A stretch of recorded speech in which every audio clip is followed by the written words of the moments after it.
Selamat sore Kak, permisi. Ya, ada apa Kak? Sebelumnya boleh perkenalan diri dulu Kak? Boleh?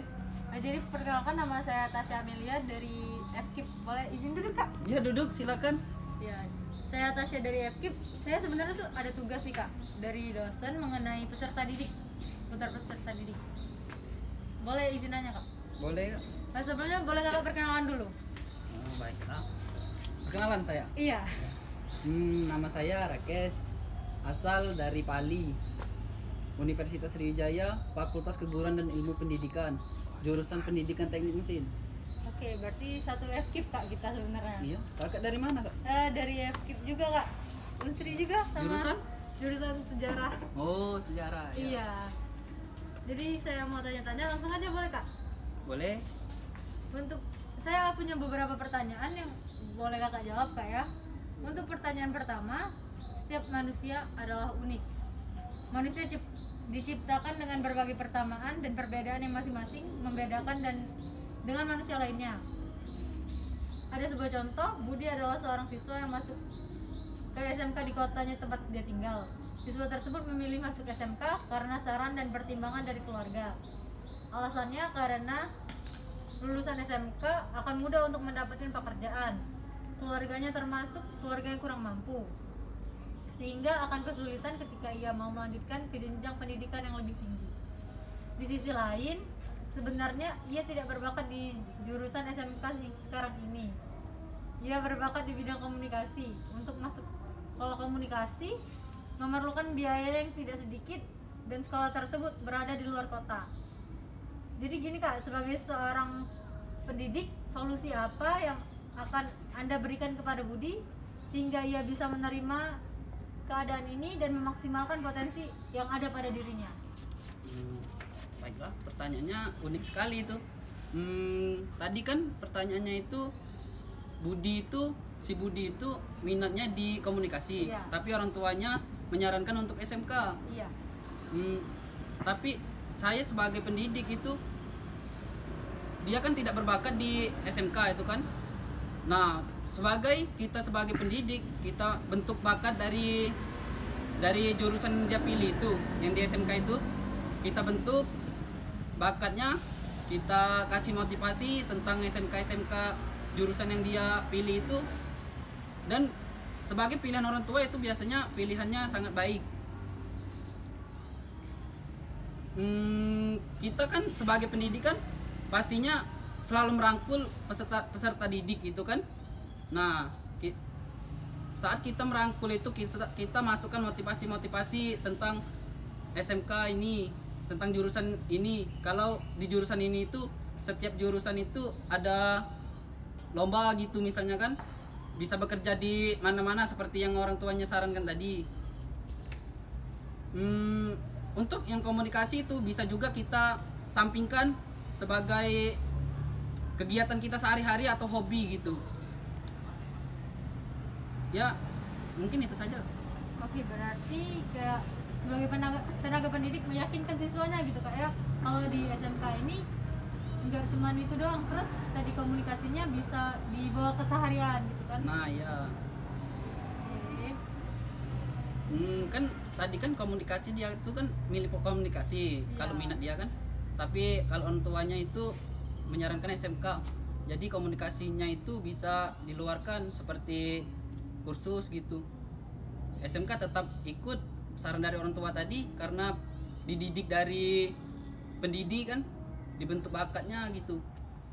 Ya, lanjut Kak. Oke, berarti bisa ikut kursus atau sekarang zamannya canggih online gitu Kak ya, bisa. Nah ya, apalagi komunikasi itu kan pasti bisa kita online menjalankannya. Oke, baik, jawabannya menarik gitu Kak ya. Boleh lanjut ke selanjutnya Kak? Boleh Kak? Untuk selanjutnya masih tentang siswa nih Kak. Sebut saja namanya Andi. Merupakan seorang siswa SMK di sebuah kota besar di Pulau Sumatera. Ia merupakan siswa yang memiliki bakat di dunia teknik. Hanya saja ia merupakan pribadi yang tidak percaya diri, pemalu, dan sering overthinking. Ia selalu ragu akan keputusan dan tindakan yang ia buat. Ia takut keputusan yang ia buat akan ditolak oleh orang lain. Sebagai seorang pendidik, solusi apa yang akan kakak berikan kepada Andi sehingga ia bisa menerima keadaan ini dan memaksimalkan potensi yang ada pada dirinya? Pertanyaan tadi yang terakhir apa Kak?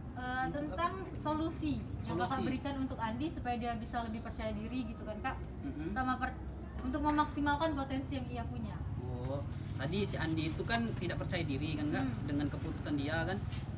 Kita sebagai pendidik itu memberi semangat kan, memberi semangat untuk Andi agar dia semangat untuk melakukan kegiatan. Terus itu dia kan nggak percaya diri itu, nggak percaya diri akan keputusan. Kita buat dia yakin dengan keputusan itu, keputusan dia sendiri itu kita harus buat dia yakin. Karena kita sebagai pendidik itu jangan apa tadi apa Kak? Ini untuk memaksimalkan potensinya. Memaksimalkan potensi Iya, dia kan. benar. Ya kita sebagai pendidik itu untuk memaksimalkan potensi dia itu kan selalu mengasah bakat-bakat dia, selalu mengajak dia, misalnya ada lomba kan, Iya. lomba kita itu seperti lomba proposal gitu kan, selalu mau keputusan dia itu.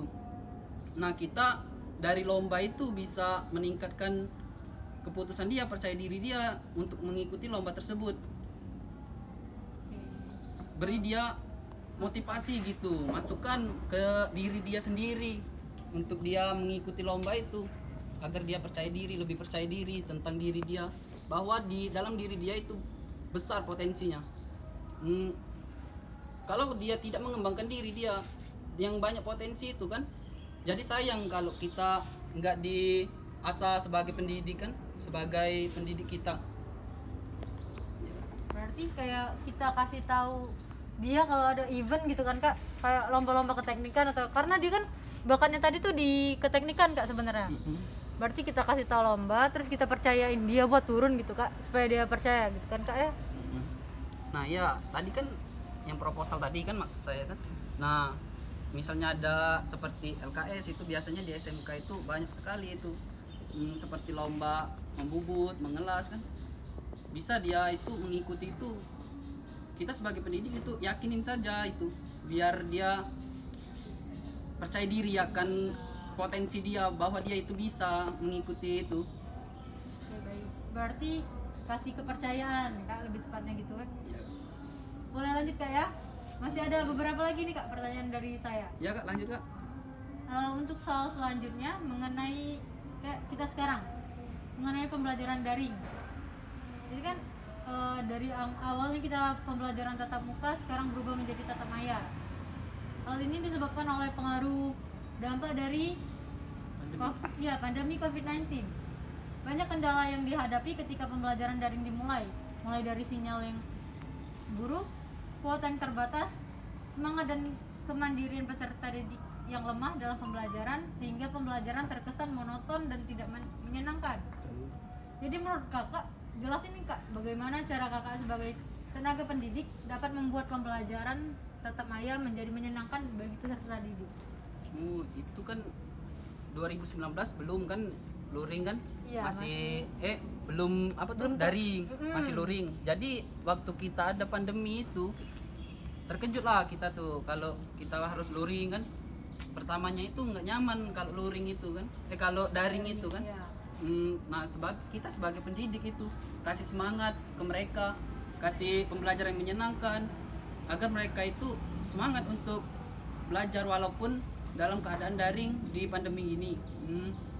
Seperti kan ada banyak tuh yang siswa-siswi atau mahasiswa-mahasiswi kan, mahasiswa-mahasiswi yang off cam, banyak yang off cam gitu, banyak yang izin. Nah kita itu sebagai pendidik itu kasih pola yang menyenangkan dalam pembelajarannya. Kira-kira kalau dari kakak kan tadi dari prodi PTM ya kak kalau nggak Iya, salah, itu gimana kak? Kan banyak yang tentang keteknikannya nih, gimana selama daring ini cara ngatasin supaya nggak bosen gitu saat belajar?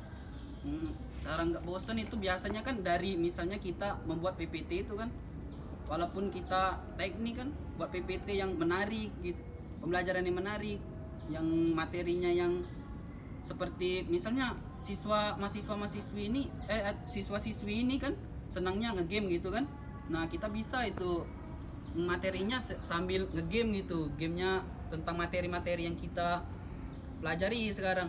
Atau ada yang senang seperti praktik gitu kan, praktik seperti tentang membuat suatu benda apa kan, biar agar mereka itu semangat waktu belajar itu, semangat tingginya berkembang. Berarti dari tenaga pendidik tuh harus cari tahu dulu sebenarnya minatnya siswa gimana ya kak ya? Iya. Oke baik kak. Untuk pertanyaan selanjutnya kak masih ada Iya Kak. mengenai emosi remaja. Kak, kita juga kan masih remaja nih kak, sering nih ngerasain emosi yang gak stabil gitu, sering mengalami emosi yang meluap-luap, perasaan yang mudah marah, terbawa emosi dan emosi-emosi negatif lainnya. Pertanyaannya gini kak, bagaimana pada cara kakak? Terkadang tuh emosi juga masih sering susah dikendaliin kan, emosi negatif tersebut. Jadi bagaimana tindakan kakak sebagai pendidik untuk mengatasi hal tersebut? Kan remaja itu waktunya itu kan mereka itu kayak pubertas gitu kan, pasti emosi dia tidak stabil, tidak apa tuh namanya, tidak terkontrol kan. Kita sebagai pendidik itu seperti apa ya, tadi emosi yang tidak terkontrol enggak? Iya, tidak terkontrol, sering marah gitu masih. Ya, remaja kan emang gitu biasanya Kak, sering berantem gitu sama teman-temannya kan, teman-teman yang lainnya. Nah, dari itu kita sebagai pendidik itu kita buat mereka itu seperti keluarga di kelas itu. Jangan sampai mereka itu mengeluarkan emosi dari satu sama yang lain gitu. Walaupun teman, kita harus menjaga pertemanan, persahabatan kan. Begitupun juga sama guru-gurunya gitu. Kita harus mengasih mereka itu ketegasan sedikit agar mereka itu mengerti soal kekeluargaan dalam suatu pembelajaran, suatu kelas kan. Biasanya solidaritas suatu SMK itu tinggi biasanya. Berarti cara ngatasinnya tuh kayak dirangkul dulu kak ya, disatuin, terus dikasih arahan juga berarti kak ya. Untuk masih boleh kak? Yang emosi tadi? Enggak, ya kalau kakak masih mau lanjutin boleh kak? Sudah tadi Kak? Udah. Lanjut Kak? Saya lanjut ke soal berikutnya ya kak. Iya Kak. Ini soal yang unik juga nih kak.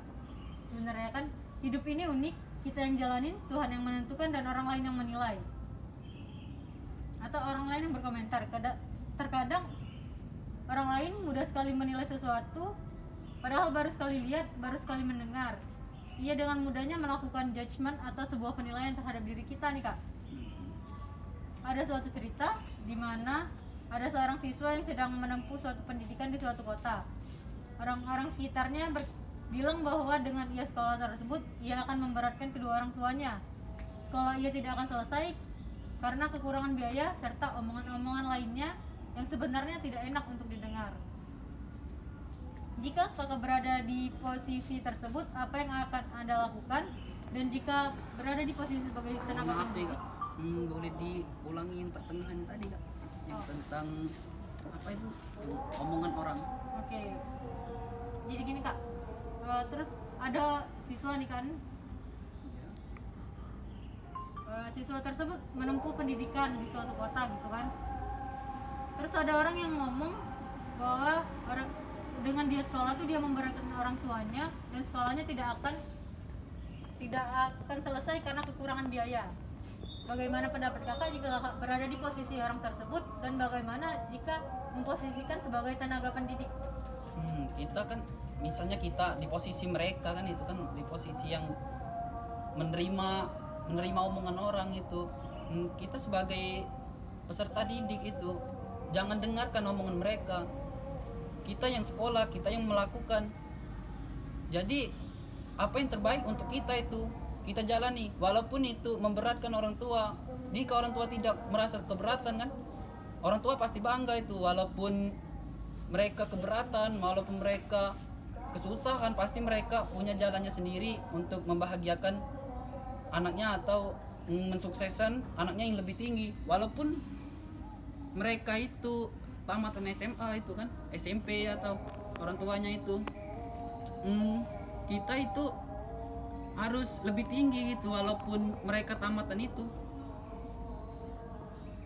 Jadi kita sebagai peserta didik nggak usah mendengarkan omongan orang, dari misalnya dari omongan yang jelek gitu kan, seperti teman kita yang mempunyai rasa iri dengki sebagai kita sudah sekolah yang bagus, sekolah yang ternama.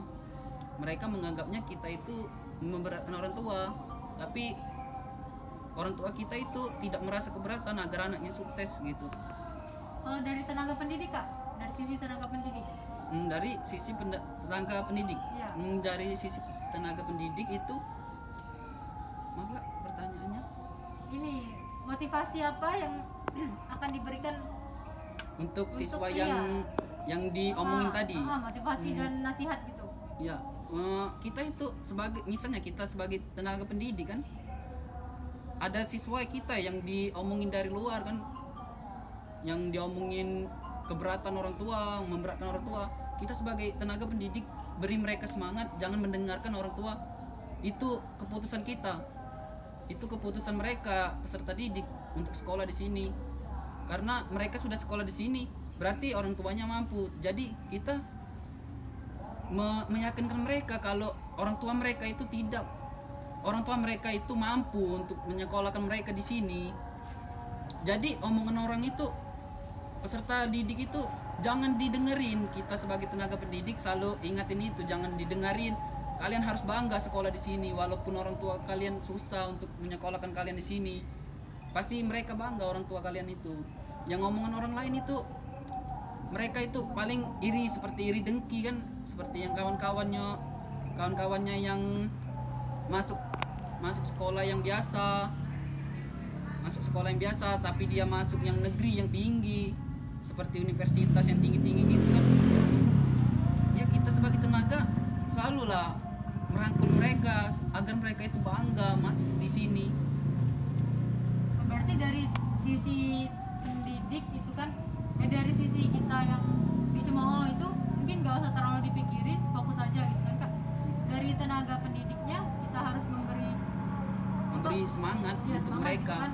Terus memberi jiwa yang bangga sebagai peserta didik di suatu sekolah yang tinggi itu. Walaupun orang tuanya seperti kesusahan itu kan pasti bangga orang tuanya gitu. berarti tetap aja kembali gak usah terlalu dengerin omongan orang lain ya Iya. Kak. Boleh. Ini Kak, sebelum saya tutup pertanyaan atau perbincangan kita pada hari ini, boleh kasih saya ini Kak, kata-kata motivasi yang paling mempengaruhi hidup Kakak hingga menjadi lebih bersemangat dan berbahagia dalam menjalani hidup. Motivasi yang paling saya ingat di hidup saya itu motivasi saya waktu kecil ya, sampai sekarang saya masih mendengar motivasi itu dari orang tua saya, dari bapak saya gitu kan.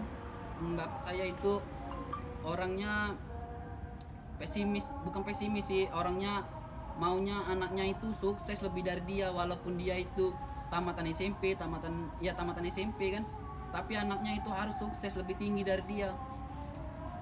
Motif yang pernah dia bilang itu, jangan seperti bapak yang cuma tamat SMP. Bapak cuma orang petani kan, walaupun bapak petani, kamu harus jadi orang yang sukses.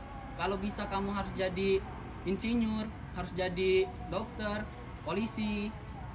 Cita-cita saya sebagai itu kan, waktu kecil itu, dari kecil selalu dimotivasikan orang tua saya sebagai jadi polisi gitu. Tapi waktu besar saya mengikuti Universitas Sriwijaya ini kan, di pendidikan teknik mesin tadi kan. Jadi dari saya SMK itu, walaupun saya SMK-nya mesin, saya tidak mau itu ilmu nih dari SMK saya hilang, walaupun saya mau masuk polisi. Jadi yang untuk kuliah ini kan menambahkan ilmu dari SMK itu. Jadi kita waktu saya mau tes polisi itu kan, ingat kata-kata bapak saya kan, yang ayah saya, orang tua saya, katanya yang kamu harus jadi orang yang paling berharga di kedua orang tua kamu, yang paling bisa membanggakan yang paling bisa mengangkat derajat untuk orang tua, walaupun dia petani, walaupun bapak saya petani gitu kan. Kalau bisa katanya kamu itu harus mendidik adik kamu seperti kamu sekarang ini. Itulah motivasi yang saya masih ingat waktu saya kecil. Sampai sekarang harus saya ingat bahwa ada kedua orang tua dan adik-adik saya yang harus dibanggakan dan harus disukseskan juga. Oke, berarti motivasinya dari orang tua ya kak ya, terus supaya lebih semangat gitu kan. Oke, mungkin itu aja kak pertanyaan yang dari saya. Ya, Semangat untuk kedepannya. Mungkin makasih kak udah bantu saya untuk jalanin tugas ini. iya sama-sama kak. Ya, mungkin kita bisa ketemu masih satu aktif kan kak. Iya, nanti bisa itu kita kan Iya, kita ketemu ngobrol lagi. Oke, mungkin sekian kak, saya pamit boleh kak ya. Ya Kak, boleh dicatat nomornya kak. Oh boleh, ini kak catat aja, langsung di save Iya. aja.